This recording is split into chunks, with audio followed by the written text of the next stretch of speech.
জনসম্পর্ক, এখানকার সমস্যা আমরা তুলে ধরছি, বাংলার সমস্যা, লোকেরা তাদের সমস্যার কথা বলছেন। কেন পরিবর্তন আমরা লোককে বোঝাচ্ছি, সাধারণ মানুষই তো পরিবর্তন করবেন, তাদের কাছেই যাচ্ছি আমরা। আমাদের সাধারণ বুথ কর্মী থেকে মন্ডলের নেতারা যাচ্ছেন, আমিও তাদের সঙ্গে। আমাদের সঙ্গে সঙ্গে ওনারাও খুব কষ্ট করে ঝান্ডা ফান্ডা বেঁধেছেন কাল থেকে, তো একটা তাদেরকে অভিনন্দন জানালাম।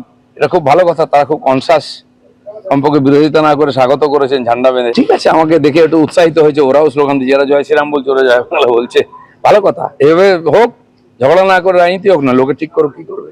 সিও দপ্তরে ঢুকতে গেলে এভাবে বিক্ষোভের মুখে পড়তে হলো শুভেন্দু অধিকারীকে। আর এবারে দেখাবো বাঁকুড়ার ইনপুরের ছবি, যেখানে দিলীপ ঘোষের কর্মসূচি ছিল, আর সেই কর্মসূচি চলাকালীনই উঠল জয় বাংলা স্লোগান।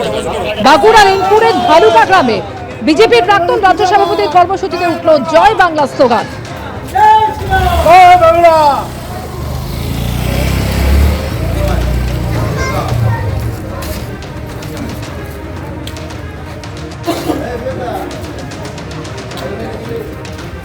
আজকে আমাদের এই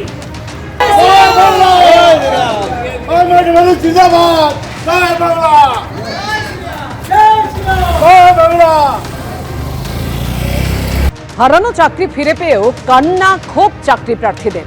ভোটের মুখে আজ থেকে শুরু হলো এসএসসির সুপারিশপত্র প্রদান। একাদশ দ্বাদশের একাংশকে দেয়া হলো নিয়োগের সুপারিশপত্র। দুর্নীতির কারণে 26,000 চাকরি বাতিল হয়েছে। ফের যোগ্যতার পরীক্ষায় উত্তীর্ণদের মিলল সুপারিশপত্র। দুর্নীতি করল অন্যরা, খেসারত কেন তাদের দিতে হবে? সুপারিশপত্র হাতে নিয়ে প্রশ্ন তুললেন চাকরি প্রার্থীরা। দুর্নীতির জেরে 26,000 চাকরি বাতিল হয়েছে। সুপ্রিম কোর্টের নির্দেশে ফের পরীক্ষায় বসতে হয়েছে 7 বছর 8 বছর ধরে চাকরি করা শিক্ষক শিক্ষিকাদের।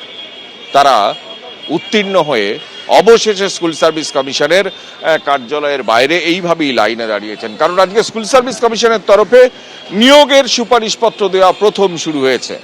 অর্থাৎ যারা এতদিন নিয়োগপত্র হাতে পেয়েছেন এবং পেয়ে শিক্ষকতা করেছেন, দুর্নীতির জেরে তাদের চাকরি গেছে, চাকরি হারিয়েছেন, ফের পরীক্ষায় বসেছেন, তারপর আবার তারা উত্তীর্ণ হয়ে এইভাবেই নিয়োগপত্রের সুপারিশ হাতে নিতে আজকে স্কুল সার্ভিস কমিশনের কার্যালয়ের সামনে উপস্থিত হয়েছেন। এবং স্কুল সার্ভিস কমিশন সূত্রে যেটা জানা যাচ্ছে, আজকে 80 জন এই এরকম চাকরি প্রার্থীকে ডাকা হয়েছে নিয়োগপত্রের সুপারিশ দেওয়ার জন্য, এবং আজ থেকেই শুরু হলো এবং সেই সুপারিশ দেওয়া আগামী দিনে চলবে। মূলত 11-12 যারা শিক্ষকতা করেন বা শিক্ষকতা করবেন তাদের ক্ষেত্রেই এই নিয়োগপত্রের সুপারিশ দেওয়া শুরু হয়েছে, এবং আগামী দিন 9-10-এর কাউন্সেলিং এবং 9-10-এর ইন্টারভিউর পর তাদেরও এই পর্ব শুরু হবে। কিন্তু যে দুর্নীতির কারণে চাকরি গেল হাজার হাজার ছাত্র শিক্ষক শিক্ষিকাদের এবং শিক্ষাকর্মীদের, এবং তার জেরে আবার নতুন করে পরীক্ষায় বসতে হলো, তারপর তার খেসারত দিতে আজকে তারা এইভাবেই আজকে হাজির হয়েছেন স্কুল সার্ভিস কমিশনের কার্যালয়ে।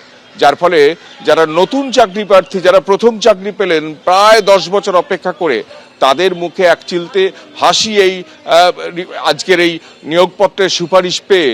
কিন্তু তার পাশাপাশি যারা পুরনো, যারা দীর্ঘদিন ধরে চাকরি করে চাকরি হারিয়েছেন, তারা আজকে কান্নায় ভেঙে পড়লেন হাতে নিয়োগপত্রের সুপারিশ নিয়েও। সব মিলিয়ে যে দুর্নীতি এবং যে দুর্নীতির কারণে হাজার হাজার চাকরি বাতিল হলো, আবার নতুন করে পরীক্ষা পর্ব এবং শুরু হলো, সেই পর্বের সমাপয়েতের দিকে চলছে। ভোটের আগে নিয়োগপত্রের সুপারিশ দেওয়া শুরু করলো স্কুল সার্ভিস কমিশন। ক্যামেরায় দিব্যেন্দু সিংহর সঙ্গে কৃষ্ণেন্দু অধিকারী, এবিপি আনন্দ, কলকাতা। এটুকুই বলবো, আমার শত্রুর সাথেও যেন এরকম ঘটনা না ঘটে, কারণ ভীষণ ভীষণ অনেক কষ্টের পর আমরা এই অনেক সততা, অনেক সাধনার ফলে আমরা চাকরি পাই। সরকারি চাকরি যারাই যেখানে করে অনেক কষ্টের ফল আমাদের, কিন্তু যে অসম্মান, যে অপমান প্রতি মুহূর্তে সইতে হয়েছে আমাদেরকে, সেটা আমরা কোনোদিন ভাবতে পারিনি। যে সময়ের মধ্য থেকে আমরা গেছি, যে সামাজিক অপমান আমরা সহ্য করেছি, সেটা শুধু আমরাই জানি। নিজের ঢোল নিজেকে পেটাতে হয়েছিল, জাহির করতে হয়েছিল যে আমি university topper. That is very shamed for me. আমার এটা খুব লজ্জার আমার কাছে।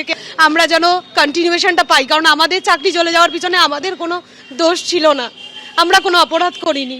এটা কি খুশি হয়? কেউ তো হতে পারে না। হতে পারে এত বছর চাকরি করার পর না, এটা যেমন পজিটিভ দিক যে বাড়ির কাছে হয়েছে, কিন্তু এটা মানসিকভাবে তো সবাই বিধ্বস্ত। আমরা শুধু আমি তো নয়, সবাই এত বছর চাকরি করেছি। তারপর 2016-তে, তখন তো সত্যি কথা বলতে কি, মানে তখনও আমি আনম্যারিড ছিলাম, তখন যে ফোকাসটা দিতে পেরেছি, এখন তো আর সেটা না। এখন আমার কি বলবো, 1 বছরের বাচ্চা, তাকে নিয়ে পরীক্ষা দিতে হয়েছে, এই আর কি। তো কষ্ট তো করতে হয়েছে। মানে প্রেগনেন্সি অবস্থাতে হাইকোর্টে রায় দিল, আর যখন আমার ছেলে হলো তখন আমার সুপ্রিম কোর্টে রায় দিল। তো সেই অবস্থাতেই মানে পড়াশোনা করতে হয়েছে, এই আর কি। এবিপি আনন্দ, এগিয়ে থাকে, এগিয়ে রাখে।